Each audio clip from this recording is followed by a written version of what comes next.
285 milliards d'euros, c'est le montant que la France souhaite lever sur les marchés financiers en 2024. C'est un record après les 270 milliards de 2023. Jamais le pays n'aura autant emprunté pour financer le train de vie de l'État. Combler un trou par un autre trou, c'est le cercle vicieux des États surendettés. Et pourtant, Bruno Le Maire, le ministre de l'économie, qui a déjà présenté sa feuille de route de son budget de 2024 en Conseil des ministres, se veut rassurant.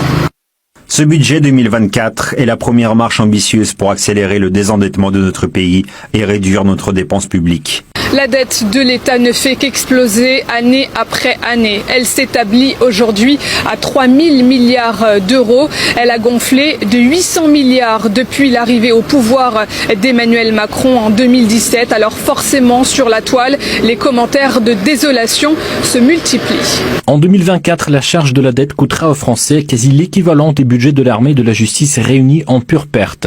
La dette n'est pas seulement un impôt sur le futur, c'est un impôt qui hypothèque le futur. Pour quels résultats ? Dette publique historique. La France empruntera 285 milliards d'euros sur les marchés en 2024. Le Mozart de la finance et Bru sont en train de détruire la France. Les sales macronards continuent de ruiner le pays de manière à le plonger dans l'esclavage pour dette, exactement comme ces ordures l'ont déjà fait en Grèce où désormais l'on doit travailler 78 heures par semaine jusqu'à 74 ans pour s'en sortir. Malgré tout, Bercy prévoit un déficit budgétaire en baisse l'an prochain.